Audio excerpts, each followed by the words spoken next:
Georgia O'Connor here. Big up Julius. Ring IQ. Welcome to the relay. Welcome to the relay. We're covering today's top boxing news. Okay, we'll start with this. Reigning WBA super featherweight champion of South Korea, Hyun-Mi Choi, posted this to her Instagram account. It reads, "Stop talking.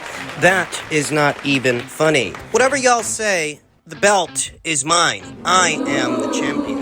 And I'm not sure who it is Hyun-Mi Choi is asserting her championship status to. Is she asserting her status to her critics?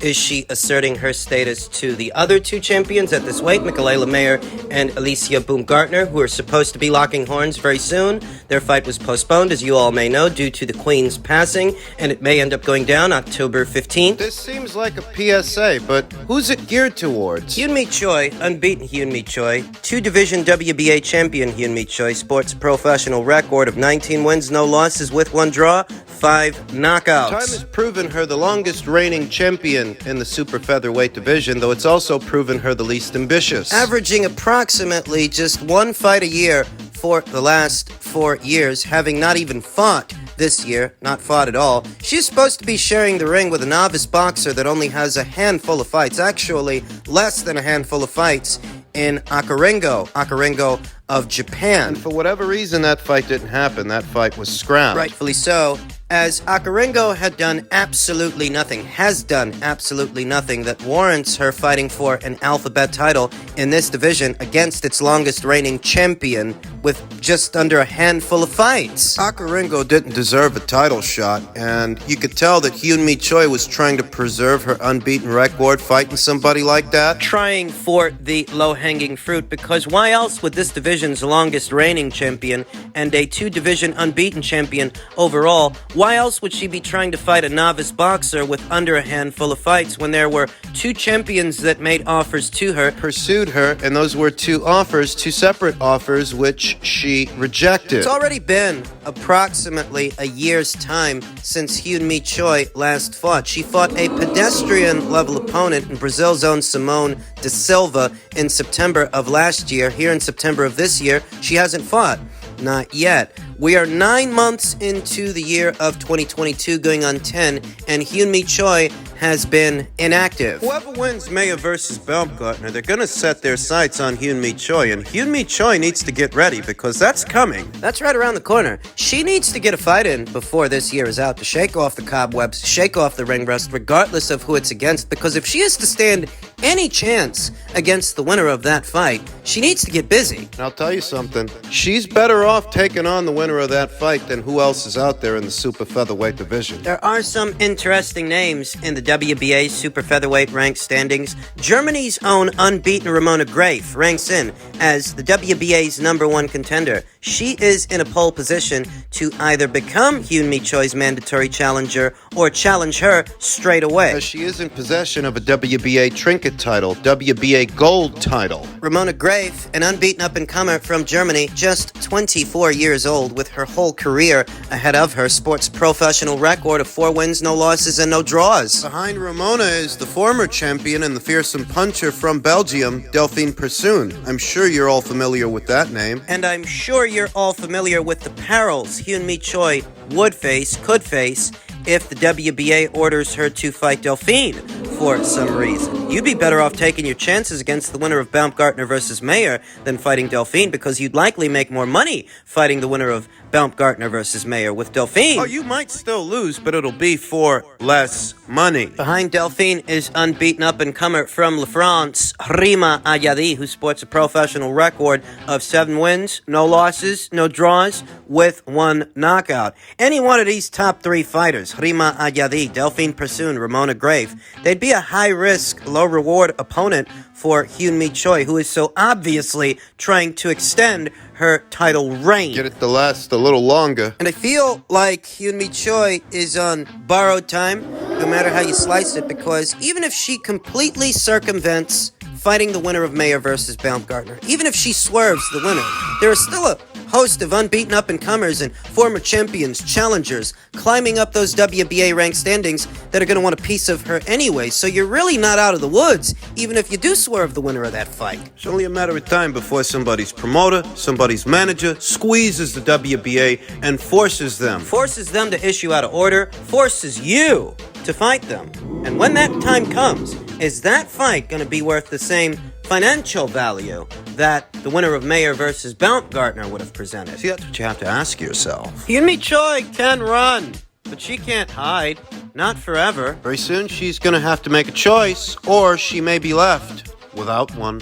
Men's heavyweight news, some quotes from the unified heavyweight champion of Ukraine, Alexander Usyk, are grabbing a lot of people's attention. Alexander Usyk with Tyson Fury, potentially fighting Anthony Joshua next. I'm not pissed off.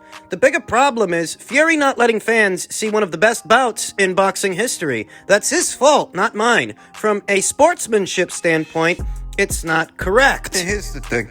Alexander Usyk was the one who said he's taking the rest of the year off. He's got injuries he needs to recover from, and he wants to spend the rest of the year with his family. Do I think he's afraid of Tyson Fury? No. Absolutely not. But that still is what he said. He said he wants to take the rest of the year off. So while he's doing that, Tyson Fury wants to tune up with somebody. Apparently, he views an Anthony Joshua fight as a tune-up fight of sorts, a keep busy fight. Worth a lot of fucking money. There are damning statements on both sides of this thing. There are. On the Usyk side, he's the one who wants to take the rest of the year off. But on the Fury side, Fury's the one who said he sees more value in a Joshua fight than an Usyk fight. He said that. And before that, he said he only wants to fight Usyk for the money. Alexander Usyk wants to become this division's undisputed champion, whereas Tyson Fury won't stand for ceremony. He don't care about them titles. That's where it's at. So since Fury's focused on fighting Anthony Joshua before this year is out, Alexander Usyk would like to fight Wilder, but whoever wins that fight between Wilder and Helenius would be next for Usyk. Usyk is not like Fury. He's looking for the winners, not for the losers. That quote is from Aegis Climax, Alexander Usyk's manager. He raises a valid point. But Tyson Fury, who is so vehemently and vigorously pursuing an Anthony Joshua fight, looking at it on the face of it, you have to ask yourself, if Tyson Fury really were a cash cow of any kind, if he really were any kind of an authority at this weight, why is he chasing down a guy who just lost his last two fights? Well, it's obvious. Why? It's for the money. Yeah, it's for the money, but that's the point. This is what Tyson Fury has to resort to get a big price, to get a big payday. Can he get one on his own, off his own name? He has to pursue a guy that's coming off of 2 back-to-back losses. His fans will never admit it, but he's only pursuing Anthony Joshua at this point because he's like a wounded animal. Now is the most opportune time to fight him before he gets himself back in the winner's bracket and rebuilds his confidence. He wants to catch him at a low point while he's still worth a lot of money. That's what he's doing. He's being an opportunist. But is that what he has to resort to? Just to get a big price? Just to get a big payday? He can't get one on his own, off his own name? No, because Fury versus Char ain't box office. Fury versus Cha, Fury versus Caballel, none of those fights are box office. So if he wants to get a big price and he wants to get a big payday, he has to pursue this guy. That's his best bet at getting a big price and a big payday. And in his own words, he looks at the Joshua fight as being more valuable than the Usyk fight. So make of that what you will. But you know, Usyk, there's something to be said about what Usyk's doing too. There's something to be said about that because Deontay Wilder's going to be fighting Robert Helenius in October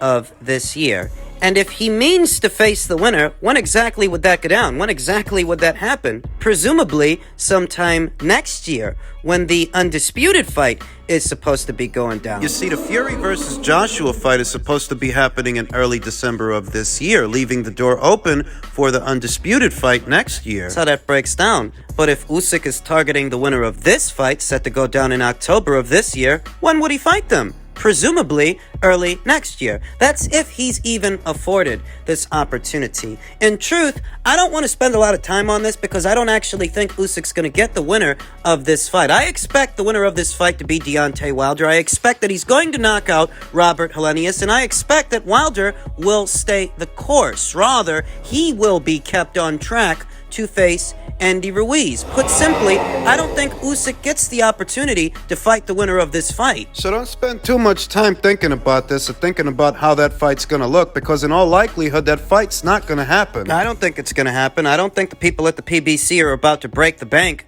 just to bring Alexander Usyk to their side of things. I think they're going to stay the course, and they mean to match Deontay Wilder, should he wins, against another former champion in Andy Ruiz, which comparatively is a cheaper alternative. You know, they don't have to break the bank to pay Andy Ruiz. I mean, think about it. Think about it.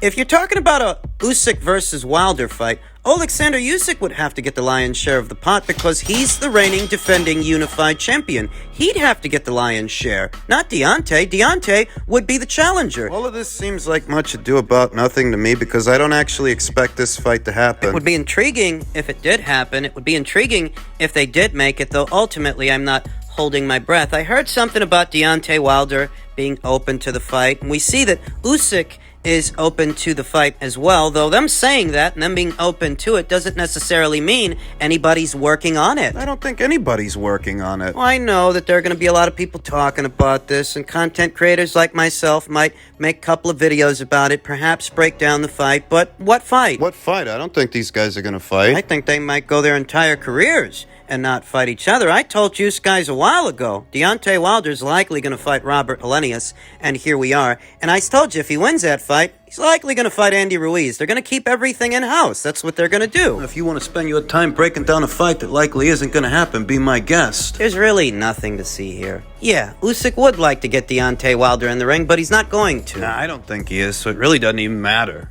And just in keeping with the theme of fights that aren't likely to happen, former IBF heavyweight champion Charles Martin on Anthony Joshua, I need a shot at redemption. I want to fight him so badly before I retire, just to show him he never fought the real me. I gave AJ a shot at the title and changed his life forever. It's time for him to return the favor. Return the favor how? He doesn't have a title? Charles Martin suffered a knockout loss to Luis Ortiz earlier this year, and he has since rebounded on the undercard of Ortiz versus Ruiz against Devin Vargas. I believe that was the non-televised portion of the card. I believe it was. Charles Martin has suffered 3 professional losses throughout the course of his career. The first was to Anthony Joshua, the second was to Adam Kovnowski, and more recently, he suffered a knockout loss to Luis Ortiz. And you don't see him calling for an Ortiz rematch. You don't see him calling for an Adam Kovnowski rematch. You see him calling for an Anthony Joshua fight because he's saying Anthony didn't fight the real him, but Adam Kovnowski did? Huh? What about Luis Ortiz? Huh? You don't see Charles Martin targeting Andy Ruiz, his PBC stablemate. You don't see Charles Martin targeting the winner of Wilder versus Helenius. You don't see him targeting that guy either. He's calling for Anthony Joshua, and it's likely because he wants to get paid the way he got paid the first time that he fought him. Charles Martin isn't stupid. Nobody is. Underneath it all, everybody knows who the money man at heavyweight is. Everybody knows. Now, in all likelihood, Charles Martin likely won't end up sharing the ring with Anthony Joshua for a second time. What would be the point? What's surprising, however, is how much time he's wasted on this, because this isn't the first time that he's said this. He's said this periodically over the years since Anthony Joshua first fought him, since Anthony Joshua first stopped him. And I don't know who he thinks he's kidding. Perhaps he's kidding himself, because he's not kidding us. You're not getting a rematch. For what reason would Anthony Joshua give you a rematch when he beat you easy? That fight wasn't remotely competitive years ago, and there's absolutely no point in it now, here today, years later, in 2022. I mean, don't you notice that he's not talking about fighting Wilder or the winner of Wilder versus Helenius or Andy Ruiz? Luis Ortiz or Adam Kovnowski, or the man that just beat Adam Kovnowski, Ali Demirezin. You notice that Charles Martin's not even looking at those guys. He's not looking at Frankie Sanchez, unbeaten Frankie Sanchez, who's supposed to be fighting Carlos Negron. I think he's supposed to be fighting that guy on the undercard of Wilder versus Helenius. And you notice that Charles Martin, he doesn't bring those guys up as PBC stablemates, likely because, well, they're not worth a lot of money. Anthony Joshua is. And that's why he's maintained this position for so many years. Underneath it all, he knows who the money man is. But he is wasting his own time. I don't know what kind of drugs he's on thinking he's going to get a second fight with Anthony Joshua. And finally, per a tweet from Michael Benson, the Triller platform, Triller, haven't heard that name in a while, are reportedly now done staging boxing. No plans for future events. Several failed attempts to carve out a lane for themselves. Combat sports didn't pan out. I told you it wouldn't. I told you over a year ago when they first emerged in the sport and placed that overinflated bid for Teofimo Lopez versus George Kambosos Jr. as a fight. I told you, these people, they don't know what the hell they're doing. That's not a $6 million fight.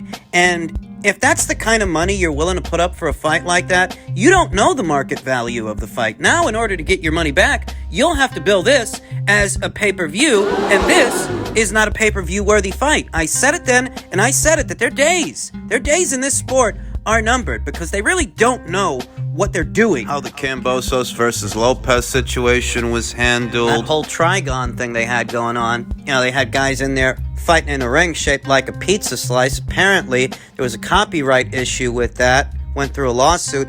They're said to be involved in several lawsuits, actually, not exclusive to combatants in combat sports, some content creators as well. It's just all bad for Triller. All bad for Triller as a platform, all bad altogether. And I'm not the least bit surprised that over a year later, Boxing is a niche sport that really caters to a limited audience in this country. Don't misunderstand me. Boxing is more a global sport now than it ever was in the past, in previous eras of boxing. It really is. And it's growing globally. But domestically, here in America, for an American-based outfit, like a Triller, It's a limited audience. you ain't got the stable to carve out a lane for yourself in the sport of boxing. You ain't got the relationships. The long-standing relationships, the professional relationships. You ain't got the understanding. The business savvy to make it in this sport. You just don't have it.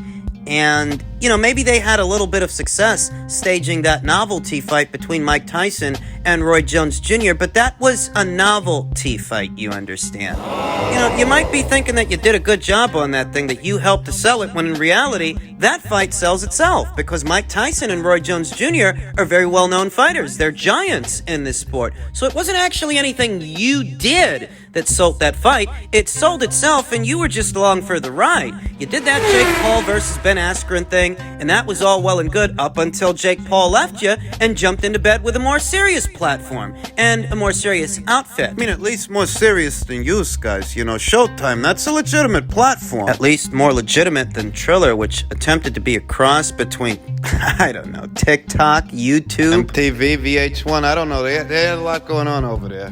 Now, I didn't really understand it. I could only interpret their endeavor into the sport as being a byproduct of the success they had with the Roy Jones Jr. versus Mike Tyson exhibition match. But that success was short-lived because that's not a hard event to sell. And you didn't have to sell it. It sells itself. Sold itself. Once the smoke cleared and all of that was over, and you really had to start working from the ground up, it became crystal clear. These people don't know what the fuck they're doing. I mean, it looked alright at first, and little by little it became clear. This ain't gonna last. And guess what? It didn't.